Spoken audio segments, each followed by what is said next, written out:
Personne ne l'attendait, et pourtant il a franchi les étapes une par une avec brio, choquant ainsi le monde du tennis de table. Aujourd'hui, on va revenir sur l'incroyable parcours de Lilian Bardet à l'US Smash Open.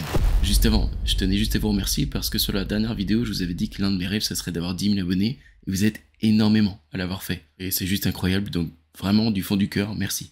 Lilian est né le 3 janvier 2001. À Tours, il fait 1m85 et son surnom, c'est le T-Rex. À 7 ans, il décide de suivre son père et son frère à la 4S Tour pour lui aussi se mettre au tennis de table. David Rigaud, son entraîneur de la 4S Tour de l'époque, exprimait déjà qu'il avait quelque chose de particulier et qu'on voyait qu'il pouvait avoir des qualités pour ce sport. Et le moins qu'on puisse dire, c'est qu'il avait du flair, puisque dès la 6ème, Lilian a intégré le Pôle France à Tours. Il est ensuite passé par Nantes, puis l'INSEP, une sorte de consécration pour tous les jeunes Français rêvant de devenir sportifs professionnels. Lilian s'exprimera également à travers les championnats jeunes en France ou en Europe, et ses débuts professionnels se dérouleront dans son club formateur à la 4S Tour en Pro B.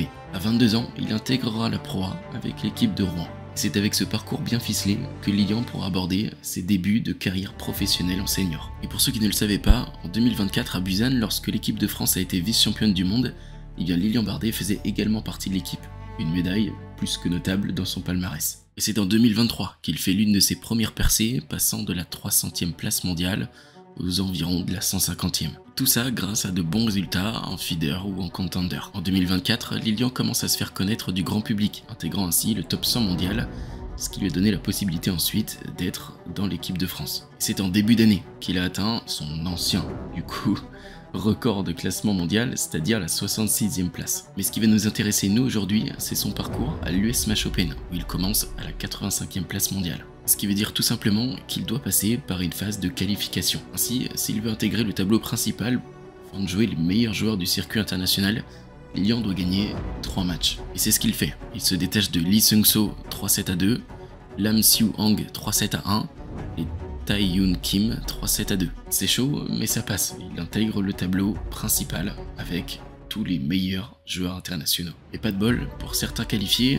le premier tirage est extrêmement complexe.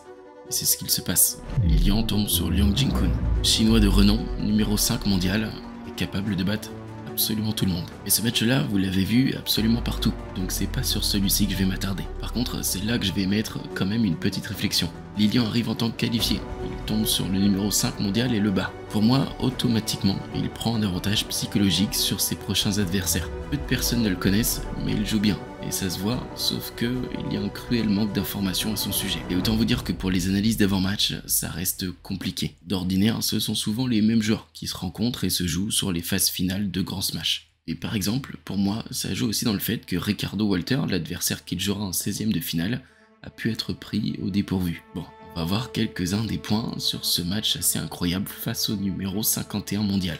Ah, et pour information, je vais pas forcément revenir sur tous les services cachés qu'il y a eu, toutes les remises de points, etc.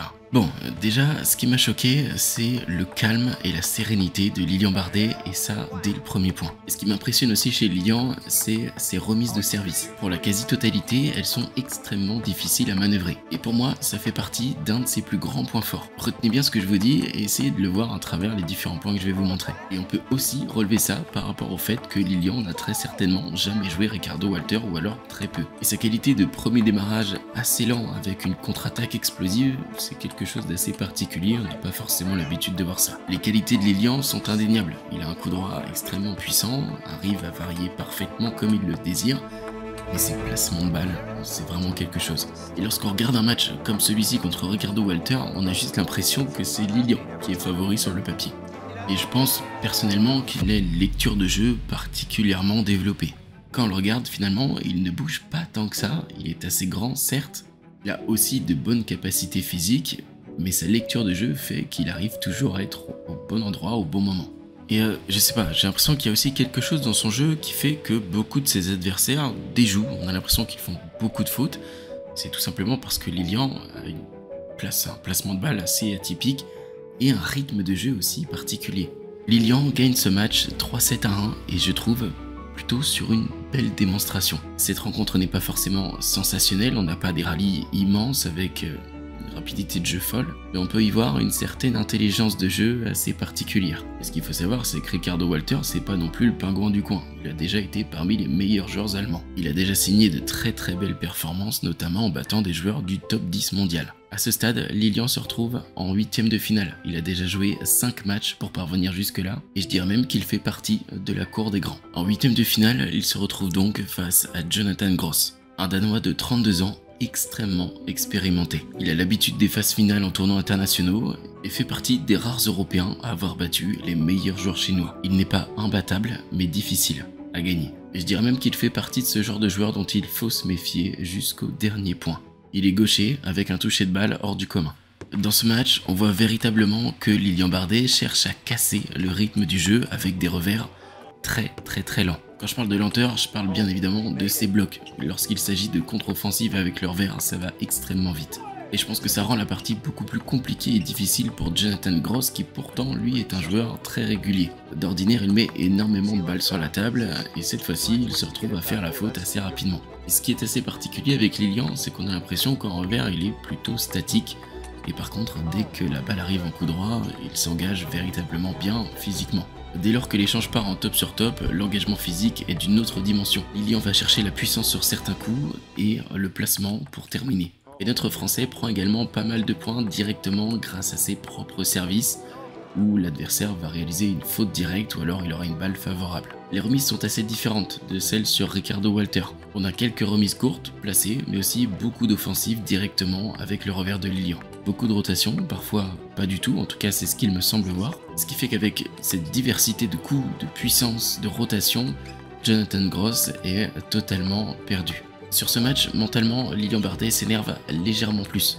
Mais il reste toujours lucide et arrive à remonter des sets, notamment sur le deuxième où il arrive à rattraper un retard de 4 points. Alors après, je tiens vraiment à insister sur le fait que tout ça part de mon analyse personnelle. C'est possible que je me plante complètement, mais voilà, en tout cas c'est ce qui ressort à mes yeux.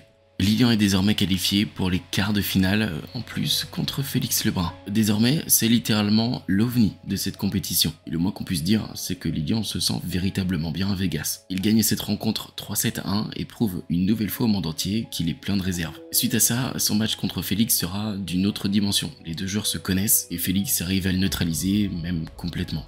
Il perdra 4-7-0 et s'inclinera donc en quart de finale d'une énorme compétition. Et suite à ça, je pense que sa carrière professionnelle va prendre un tournant inédit. Il fait désormais quasiment partie du top 40 mondial et va donc pouvoir aborder les compétitions d'une manière différente. Et honnêtement, je pense que son jeu va être beaucoup analysé par plusieurs pays. Et il fait donc maintenant partie des révélations de l'année 2025.